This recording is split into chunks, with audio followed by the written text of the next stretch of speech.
Bismillahirrahmanirrahim. Assalamualaikum warahmatullahi wabarakatuh.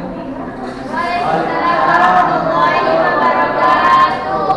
Alhamdulillah, alhamdulillahirabbil alamin. Amma ba'd. Kita panjatkan Allah Subhanahu wa taala pada pagi ini masih diberikan kesehatan sehingga kita masih menemukan untuk melakukan perkuliahan. Kami dari kelompok 7 akan mempresentasikan hasil makalah kami dengan judul Pembinaan Kurikulum Nasional yang akan dibacakan oleh saudari Saria. Kepada saudari kami persilakan. Kedua, pembahasan kebijaksanaan pembinaan dalam pengembangan kurikulum. Dalam upaya melaksanakan pendidikan nasional, pemerintah bersama masyarakat telah berusaha melakukan pembinaan dalam berbagai aspek, antara lain melalui program pembinaan dan pengembangan kurikulum dalam rangka peningkatan mutu pendidikan.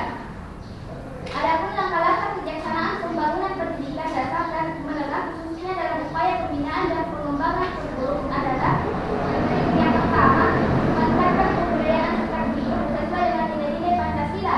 Yang kedua, meningkatkan mutu kemampuan, kecerdasan dan keterampilan peserta didik. Yang ketiga, meningkatkan relevansi pendidikan dengan perkembangan ilmu dan teknologi. Yang keempat, meningkatkan efisiensi dan efektivitas pengelolaan pendidikan. Bagian B, pembinaan kurikulum pendidikan dasar. Pertama, kurikulum utama kanak-kanak atau TK.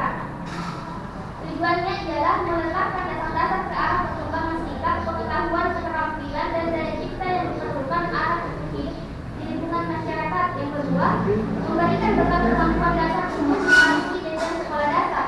Yang ketiga, memberikan bekal untuk mengembangkan diri sesuai dengan asas pendidikan sedini mungkin. Adapun materi pendekatannya ialah yang pertama pendidikan moral Pancasila, yang kedua kemampuan berbahasa, yang ketiga pengetahuan, yang keempat daya cipta, yang kelima jasmani dan kesehatan. Dua, kurikulum sekolah dasar. Tujuannya ialah mendidik siswa agar menjadi manusia Indonesia seutuhnya berdasarkan Pancasila yang mampu membangun dirinya sendiri. Yang kedua, memberikan bekal kemampuan yang diperlukan bagi siswa. Yang ketiga, memberi bekal kemampuan dasar untuk hidup di masyarakat. Adapun materi pendekatan proses belajar mengajar dan penilaiannya ialah yang pertama materi sudah disederhanakan atau dipilih materi yang esensial. Yang kedua, pendidikan diusahakan berorientasi kepada lingkungan. Tiga, kurikulum sekolah luar biasa. Tujuannya ialah sesuai dengan tujuan pendidikan nasional, maka pendidikan berkelanjutan dan juga berdasarkan Pancasila. Bagian C, pembagian kurikulum pendidikan menengah. Pertama, kurikulum SMP. Tujuannya ialah mendidik siswa untuk menjadi manusia, pembangunan sebagai warga Indonesia berdasarkan Pancasila dan Undang-Undang Dasar 1945. Yang kedua, memberikan bekal kemampuan yang diperlukan siswa untuk dapat melanjutkan pendidikan ke lembaga pendidikan yang lebih tinggi. Adapun materi pendekatan proses belajar mengajar dan penilaian ialah program pendidikan umum, program pendidikan akademis, program pendidikan keterampilan. Yang kedua, kurikulum sekolah menengah kejuruan tingkat pertama. Tujuannya ialah mendidik siswa agar menjadi manusia seutuhnya berdasarkan Pancasila. Yang kedua, memberikan kemampuan siap kerja kepada siswa sebagai tenaga kerja tingkat pelaksana sesuai dengan kemampuannya. Yang ketiga, memberikan bekal kepada siswa, guru dan mengembangkan dirinya. Adapun materi pendekatannya ialah sejumlah mata pelajaran yang nama dan bobotnya sesuai dengan keperluan mendukung program pilihan yang bersangkutan. Yang ketiga, kurikulum SMA. Tujuannya ialah memberi kemampuan bagi siswa yang akan terjun ke dunia kerja. Yang kedua, memberi bekal kepada siswa yang akan melanjutkan pendidikan ke perguruan tinggi. Yang ketiga, adapun materi pendekatannya ialah program inti, program khusus. Yang keempat, kurikulum sekolah menengah kejuruan tingkat atas.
Silakan. Mana bertanya?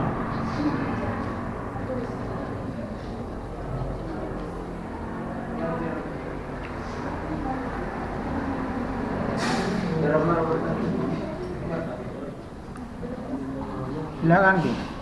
Baik, terima kasih atas kesempatannya. Saya Muhammad Fadil Al-Quraisy ingin bertanya dengan tema pembinaan kurikulum nasional. Pertanyaan saya yaitu apa saja tantangan dalam pembinaan kurikulum nasional saat ini?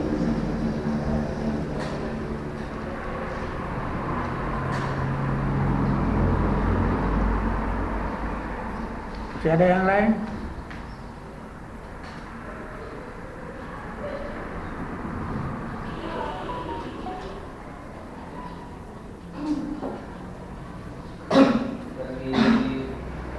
Sepertinya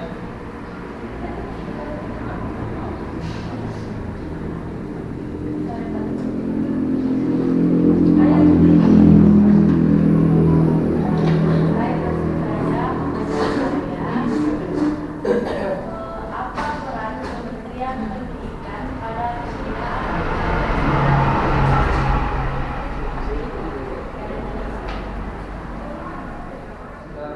Assalamualaikum warahmatullahi wabarakatuh. Waalaikumsalam warahmatullahi wabarakatuh.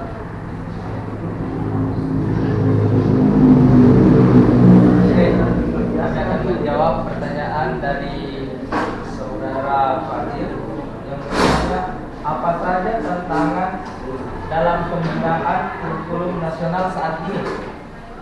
Oke, tantangan dalam pembinaan kurikulum nasional saat ini adalah yang pertama adalah pengembangan kurikulum yang relevan, memastikan bahwa kurikulum nasional mencerminkan perkembangan dalam pengetahuan dan teknologi, serta mempersiapkan siswa untuk tuntut dunia kerja yang terus berkembang. Yang kedua adalah kesetaraan pendidikan, yang dimana ialah memastikan bahwa kurikulum mengakomodasi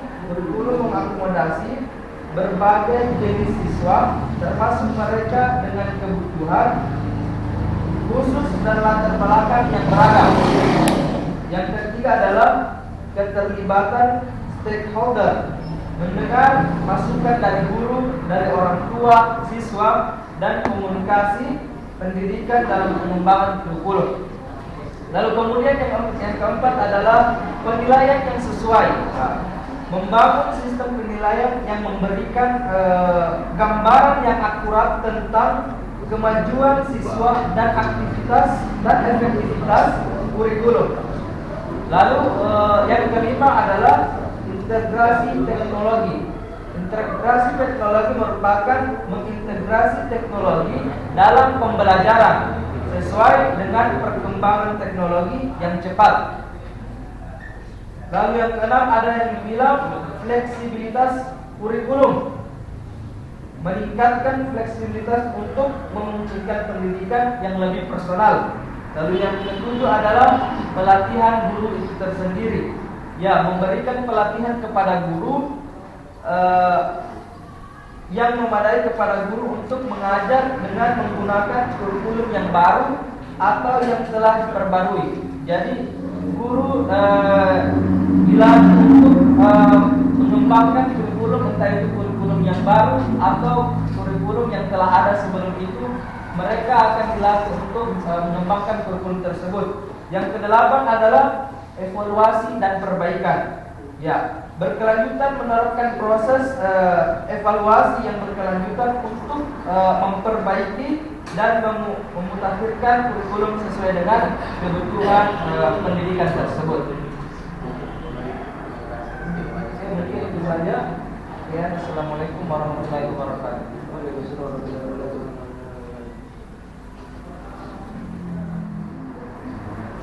Lanjut ke pertanyaan kedua. Saya rasa pertanyaan sudah cukup itu. Oke, yang pertanyaan kedua adalah apa peran Menteri Pendidikan terhadap pembinaan kurikulum nasional saat ini? Baik,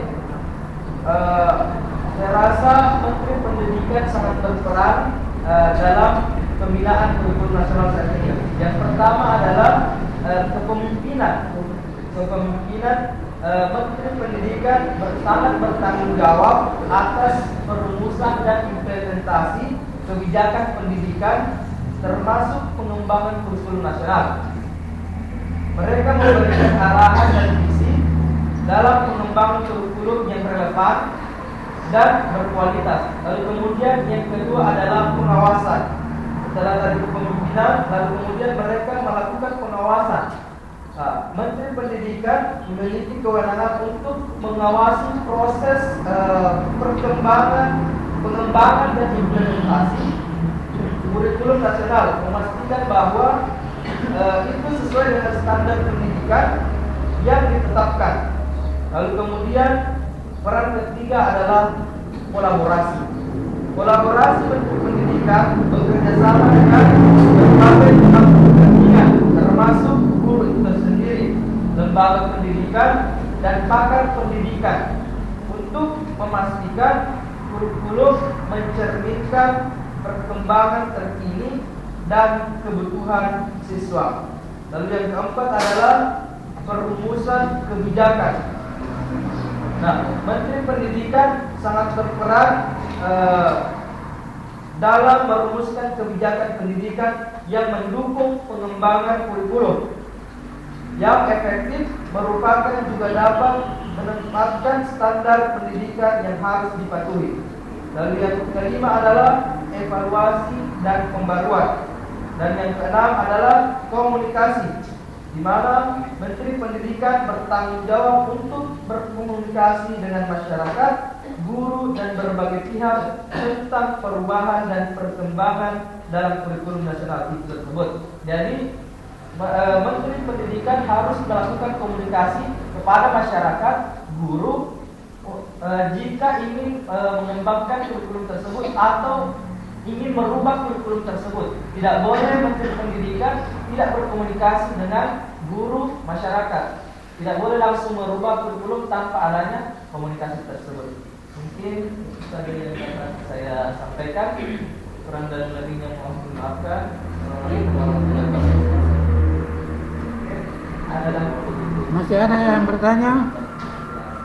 Silakan.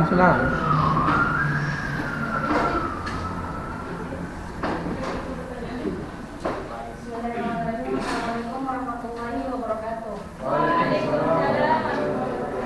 Terima kasih atas kesempatannya. Jadi langsung saja, dalam makalah dan pemateri di bagian B dibahas tentang permasalahan pembinaan dan pengembangan kurikulum, di mana dalam permasalahan itu terdapat beberapa permasalahan dalam pengembangan kurikulum. Salah satunya adalah kurikulum selalu tertinggal dari kemajuan ilmu dan teknologi.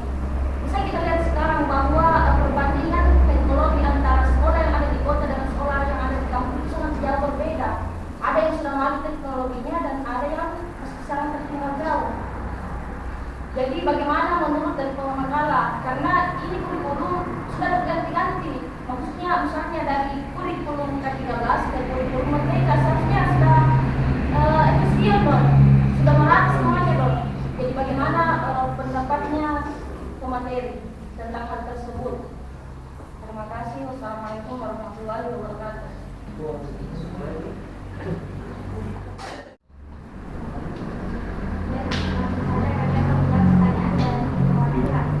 Bagaimana agar kurikulum menjadi lebih efisien dan mengatasi tantangan perubahan yang terus menerus?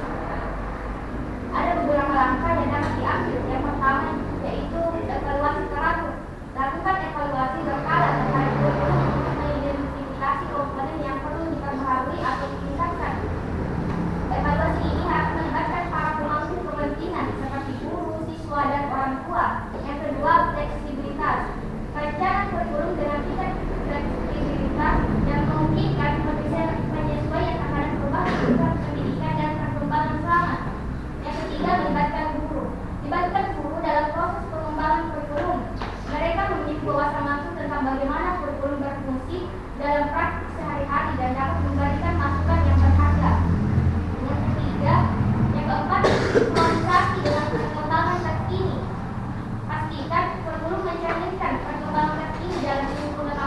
teknologi dan tren pendidikan. Yang kelima, standar jelas.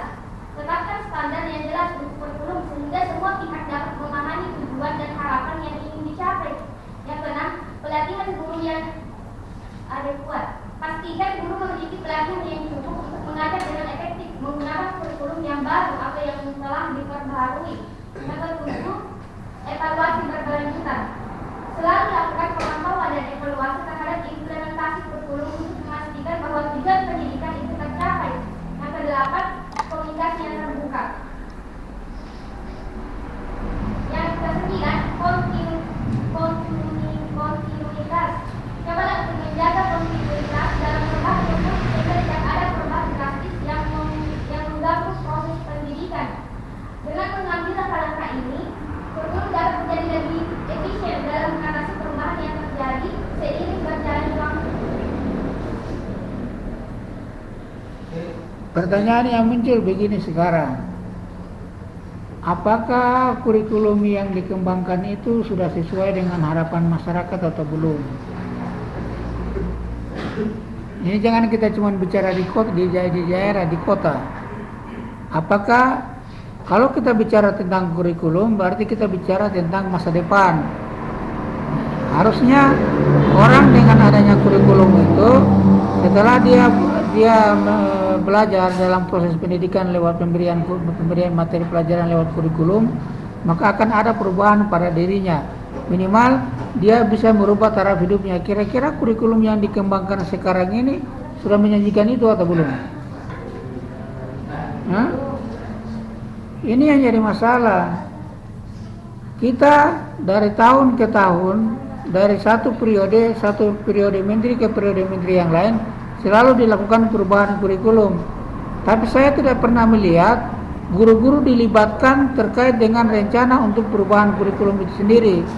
Selalu turun dari atas, langsung dipaksakan ke bawah, dibawa kebingungan, ya seperti begitu. Coba kita banding-banding adik-adik. Waktu kalian mulai banding-banding ini, coba banding-banding. Materi pelajaran SD atau MI yang kalian terima waktu kalian masih di SD dengan MI, dengan materi pelajaran yang diterima sekarang sama atau beda? Enggak, materinya sama atau beda? Isinya? Sama. Berarti tidak ada yang berubah dong di dalam. Kalau zaman saya dulu belajar di kelas 1 belajar tentang menulis, belajar tentang membaca, belajar tentang berhitung, sama kelas 1 juga sekarang seperti itu. Yang berubah ini kan cuma istilahnya saja. Maunya dibikin ke sana, maunya dibikin ke kiri, maunya ke kanan, ke atas, ke bawah. Padahal isinya yang itu saja. Kan seperti itu. Apakah benar-benar itu buku-buku yang kurikulum itu disusun oleh dengan melibatkan guru-guru di sekolah?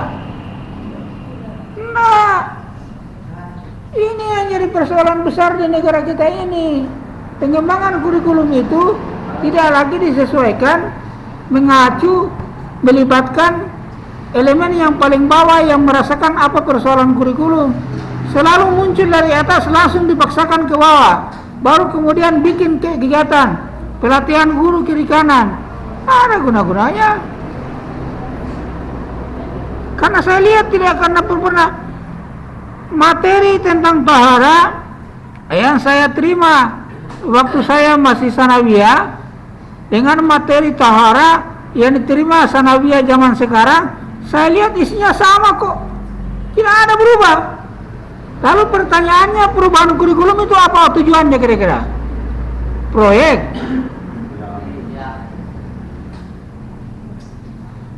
Untuk menghabiskan anggaran?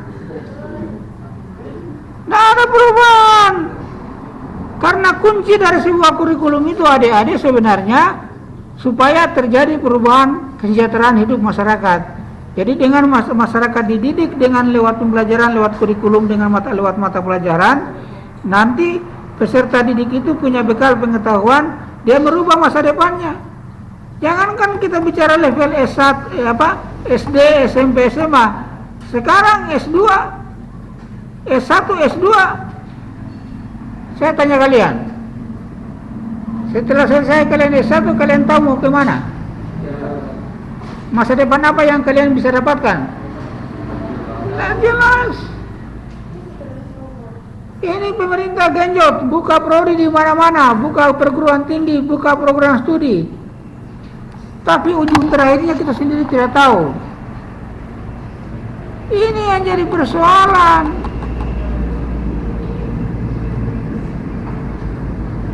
Makanya pengembangan kurikulum itu jangan dong cuman nama kurikulumnya yang berubah-ubah. Sistemnya ibaratnya kan seperti botol ini. Satu dia foto dari bawah, satu dia foto dari samping, satu dia foto dari sebelah kanan, satu dari atas, mungkin satu dari angkasa pakai drone. Yang difoto kan cuma botol dan airnya, tapi esensi air dan botolnya ini tidak pernah berubah. Berarti kan tidak ada perubahan kalau menurut saya seperti itu. Benar enggak? Tidak pernah ada perubahan. Coba kalian ambil itu buku kurikulum K13, kurikulum kampus, kurikulum Merdeka dengan K13. Kira-kira ada enggak isinya di dalam yang berbeda?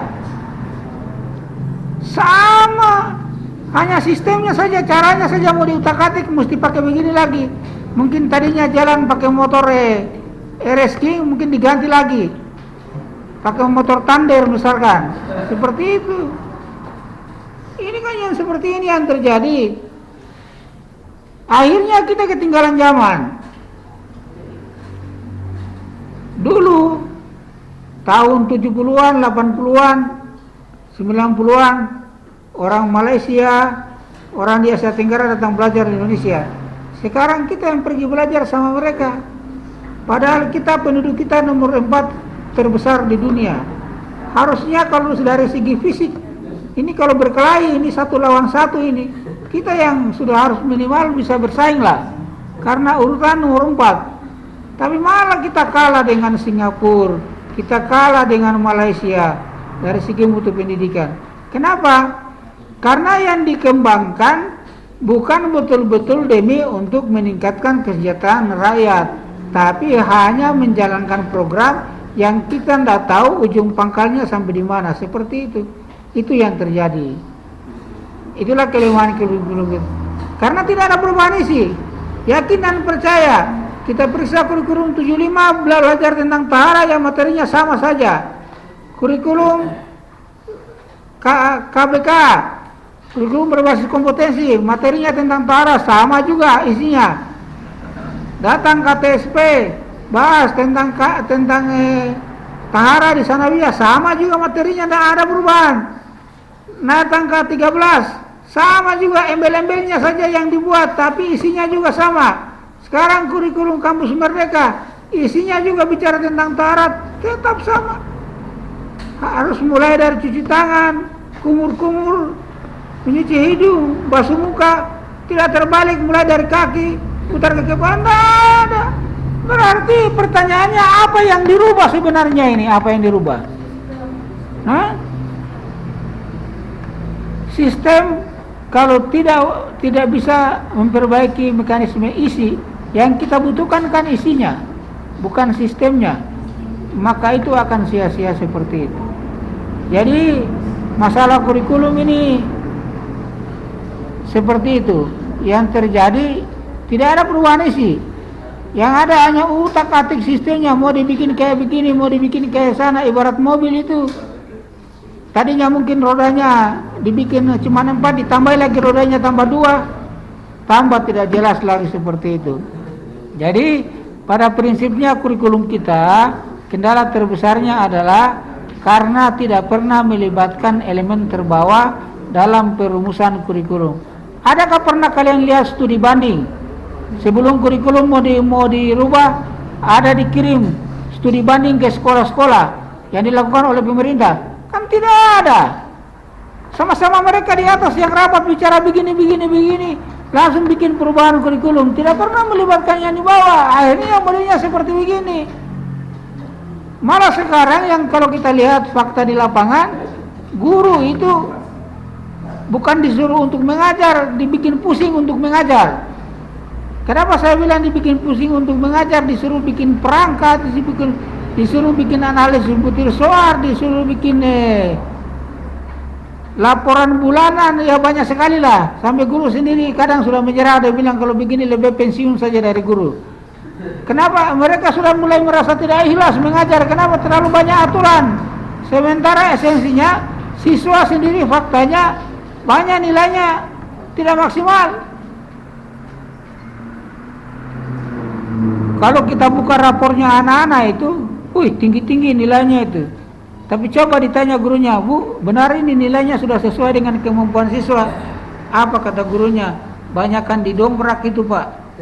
Karena kalau tidak didongkrak, standarnya nanti kita tidak bisa tercapai.